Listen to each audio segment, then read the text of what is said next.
Ассалому алайкум падарон, модарон, бародарон ва хуҳарони азиз. Хуш омадед ба канали Ҳамнаво. Бо шумо ҳастам Али Акбар. Имрӯз дар бораи як чиз суҳбат мекунам ки дар ҳақиқат ба мардуми мо ва бар як инсони мусалмон ин зебанда нест, яъне дар бораи дуздое ки дар ҳақиқат ҳамин рӯзо рух додааст. Нишоншон натумам мисол мақомотҳои қудрати худш мисол мефаҳмам ё ва мековашон дар кор нестай.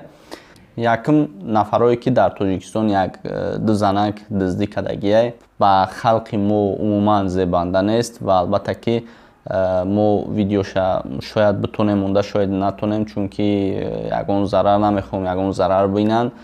Мисол видеошона дар интернет мебинанд, ҳамаи кора карданашон мумкин аст. Ба ҳамин хотир мақомотҳои қудрати худш ҳастай, чизе ки дар кор аст чун мекунанд. Савдо кардестай ризқи рӯзишона худованд мета, лекин ҳаракат кардестанд ки як сумшона 2 сум кунанд, дар ҳам бозор мешинанд. Баъдан мегӯянд ки хай бисёрш беинсофай ҳамон бизнесменора ҳастай. ҳамаи мо шоҳид ҳастем. Дар дур намеравем. Якчанд моҳ пеш дар бораи орд буд ки чӣ қадар ай фурсат истифода бурданд бизнесмено, мисол савдо кардан, ордои 10 солашона гузарондан рафтан. Вале дар ин дунё ҳечишон намешавад, лекин дар дунё мақсад ҳатман ҷавобшон мега. Таваккали ваёш ба худо, лекин хаб кардан дар кор нест дар бораи мисол ҳамин бизнесменое ки ҳамин хел ноҳурматӣ мекунанд. Мисол нисбати ҳамватани худш чикор мекунад, чизи 1 сума 10 сум мефурӯшад. Як чизро мегӯям ки шаъну шарафи зан дар номуси худш аст. Аз мард ҳам дар номуси худш аст ки шаъну шарафша мисол нафурӯшад. Баъдан боз аз Москва ҳастанд нафарое ки ҳамин корро мекунанд тариқи дигар чизҳо, мисол шабакаҳои иҷтимоӣ ё ин ки дигар чизҳоро мисол дуздӣ мекунанд, логин парол мешкананд. Мисол ҳамин хел биданд чанд касо ҳастанд, хай хчон ба мурури замон мисол хчон мефаҳманд, мебинанд, медонанд, вақт нишон мета камтар. Гап дар як диш нестай, гап дар бораи иш нестай, каналиш нест, иш уш нест. Танҳо мисол ҳамин кора кардан ман фикр мекунам ки оқибаташ безебае. Ҳама медонад.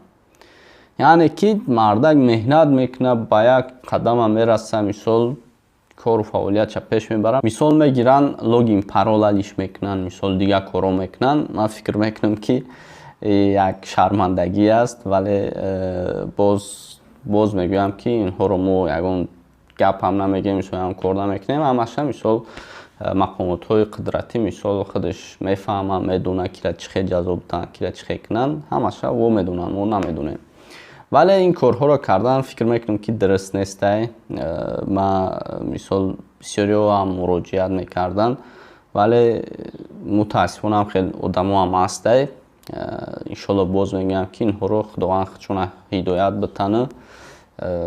Хчон ба як рӯзера мерасанд ки мега бия ҳамин кори ман кардестам хатоае, накунам ҳамин кора. Вале ин нафарҳо шояд шарм мекунанд, мега хай ҳамин кора кардам, мисол боз бугумаш хато мешавад. Хато намешавад. Бахшиш пурсидан ин дунёро зебо мекунад. Яъне ки ту бигӯӣ ки бахшиш хай ман ҳамин кора кардам, мисол бо ҳам чизоро пешинат бигӣ, мисол истифода бар.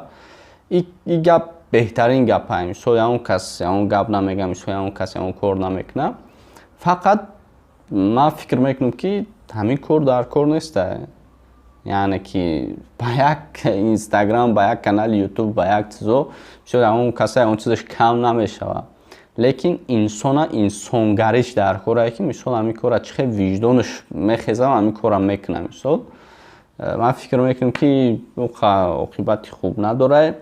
иншолло ки ба хайрай. Ман фикр мекунам ки худованд албатта қодиру бузургай дар дилшон мисол ҳидоят меандозад. Фикр ақида шояд ҳалӣ шавад, бигӯяд ки ман ҳамин кора накунам, мисол ризқи рӯзи як каса нагирам, мисол ҳамин пули ҳаром мешавад дар ман ки мисол мардак меҳнат карда исуса. Хай иша аллоҳ медонад. Боз мисол чизиша мисол ҳамаша ҷавобгариш ҳаста. Мисол ҳамин хел дӯстон хостам ман ми гапа ба шумо расонам. Накунед ҳамин коротона айбай шармай. худованд ҳамаро ризқи ҳалол насиб гардонад. Худованд ҳамаро дар паноҳиш нигоҳ дорад. бо қувваи худ, ба қуввае ки худованд метад, кор кардан дар кор ва зиндагиро пеш бурданд. бо роҳи пинҳонӣ ворид гаштан ба манзилҳои истиқоматии шаҳрвандон ва мавриди дуздӣ қарор гирифтани пулу мол ва ашёҳои арзишманди онҳо усули маъмулиест барои нафарони ҷинояткор, вале кормандони мақомоти милитсия ҷиҳати таъмини тартиботи ҷамъиятӣ ва ҳифзи молу мулки шаҳрвандон пайваста фаъолияти шабонарӯзиро ба роҳ монда нафарони ҷиноятпешаву ба ҷомеъ хафнокро дастгир менамоянд. аз ҷумла дар натиҷаи омӯзиш ва мавриди баррасӣ қарор додани аризаҳои шикоятии шаҳрвандон оид ба мавриди дуздӣ қарор гирифтани манзилҳои истиқоматиашон, кормандони шуъбаи вазорати корҳои дохили як дар ноҳияи Сино Шаҳрванд Амонов Музаффар Раҳматович соли таваллудаш 1985 истиқоматкунандаи ноҳияи Рӯдакиро дастгир намуданд. Пинҳонӣ тризаҳои хонаро гӯй када шикаста медиромад. Тризаро мешикаста медиромадам, айдарин сумпун пиловори мешид мегирифтам. мавриди зикр аст ки гумонбаршаванда Амонов Музаффар гузаштаи догдоркунандаи ҷиноятӣ дошта қаблан 3 маротиба барои содир намудани ҷиноятҳои дуздии суд шудааст.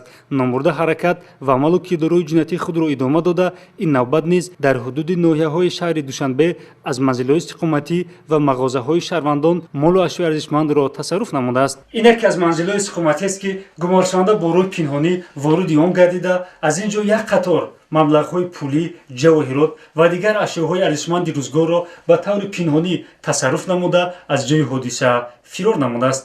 ин манзили истиқоматӣ воқеъ дар кӯчаи Баламии ноҳияи Сино мебошад.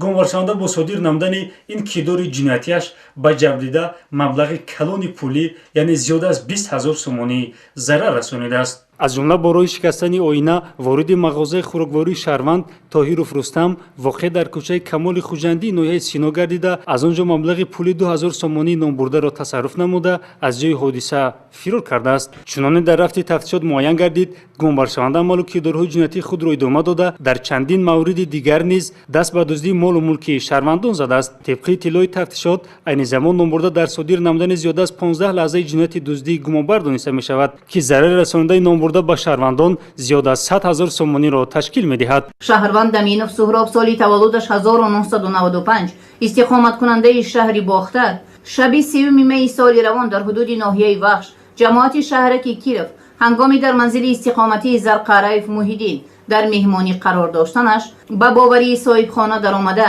аз дохили ҷейвони ҳуҷра 80 000 сомони маблағи пулиро тасарруф намуда аз ҷои ҳодиса ғайб задааст ки бо ин кирдораш ба соҳиби мулк зарар ба миқдори калон расонидааст. бачам мехизад соати диша дада ҳо э сӯроб ку сӯроб мегам. ман мегум ай чӣ медонам аз сӯроба? мега сӯробам нест. сумаро вардошта бирафтем. сокини ноҳияи Ҷалолиддини Балхи Раҳимов Садриддин соли таваллудаш 1987 ки пеш бо моддаҳои 200 ва 244 кодекси ҷиноятии ҷумҳурии Тоҷикистон 4 маротиба ба ҷавобгарии ҷиноятӣ кашида шудаву адои ҷазо карда бошад ҳам аз ин ба худ хулосаи дар корӣ набароварда дуруст аст ки мегӯям бори каҷ ба манзил намебарад. чунончи шаби 29 майи соли равон гумонбаршуда Раҳимов аз набудани одамон дар гирду атроф истифода намуда дару тирзаҳои мағозаи Салтанат воқеъ дар ҷамоати калини ноҳияи Балхиро ки ба соҳибкор Солиҳ Фурқатҷон тааллуқ дошт шикаста бо мақсади дарёфти маблағи пулӣ вориди фурӯшгоҳ мегардад ки дар ҳамин асно соҳиб мулк ӯро дар ҷои ҳодиса дастгир намуда ба кормандони милитсия хабар медиҳад.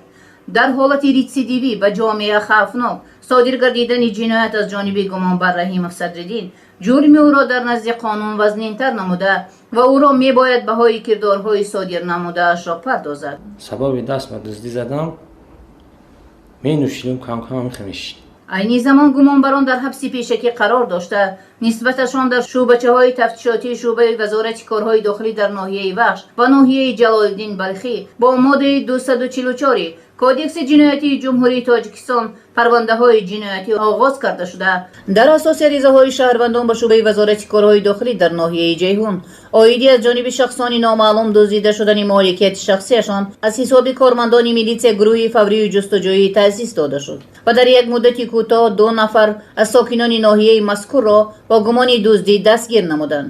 инҳо Гандамов Муҳаммад соли таваллудаш 2000 ва Исломов Очилдӣ соли таваллудаш 1993 мебошанд. бехабар аз он ки ҳеҷ як амали хилофи қонун беҷавобгарӣ намонда ва парда аз рӯи ҳама гуна ҷиноят бардошта хоҳад шуд, ин 2 нафар аз фурсати барояшон муносиб истифода намуда шабона ворidi хонаҳои шаҳрвандони ноҳия мегарданд ва аз он ҷо маблағҳои пулӣ, ҷавоҳиротҳои тиллогин, телефонҳои мобилӣ, телевизор ва дигар ашёҳои рӯзгорро тасарруф намуда аз ҷои ҳодиса ғайб мезананд. чунончи зимни пешбурди корҳои тафтишотӣ муайян карда шуд, гумон бар он Гандамов Муҳаммад дар 11 ҳолат ва Ислом Фочилди дар 4 ҳолати ҷинояти дуздӣ даст задаву ба шаҳрвандон зарари калони молиявӣ расонидаанд. аз хонаҳои шаҳрвандон тиловорӣ, телефонҳои мобилӣ, либоса, маблағҳо гирифта дар 11 ҳолати дуздӣ худро гунаҳгор меҳисобанд. айни замон дуздиҳо ошкор номбурдагон дар ҳабси пешагӣ қарор дошт. шаҳрванд Меҳроҷи Саидҷафар соли таваллудаш 2002 зодаи ноҳияи восаи вилояти Хатлон ки барои содир намудани ҷинояти куштор гунаҳгор дониста мешуд, ба итмом расида суд нисбаташ ҳукми дахлдорро содир намуд. баъд аз ба беморхона дастрас гардидан шаҳрванд Муродов Дусмурод аз ҷароҳати бардошта ва рафтани хуни зиёд ба ҳалокат расид. зимни баррасии парвандаи ҷиноятӣ муайян карда шуд ки маҳз аз меъёр зиёд нӯшидани машруботи спиртӣ боиси баланд гаштани эҳсоси хашму ғазаб шуда дар натиҷа ба ин воқеаи гӯшношунид анҷомид. чуноне худи маҳкумшуда иброз дошт, бо мақсади қасдан аз ҳаёт маҳрум намудан ҳамзамон номи худро доғдор карда умри пурқимати худро пушти панҷараву чордевори маҳбас сипарӣ хоҳад кард. вобаста ба ҳолати мазкур суд нисбаташ чунин ҳукм кард. Меҳроҷиддини Саидҷафар бо моддаи 104 қисми 2 банди К Кодекси ҷиноятии ҷумҳурии Тоҷикистон гунаҳгор дониста шуда ба ӯ ҷазои маҳрум сохтан аз озодӣ ба муҳлати 20 сол бо адо кардани ҷазо дар колонияҳои ислоҳии низомашон сахт таъин карда шуд. канали мо дар сомонаи YouTube ҳамнаво обуна шав ва аз видеоҳои нав бохабар бош.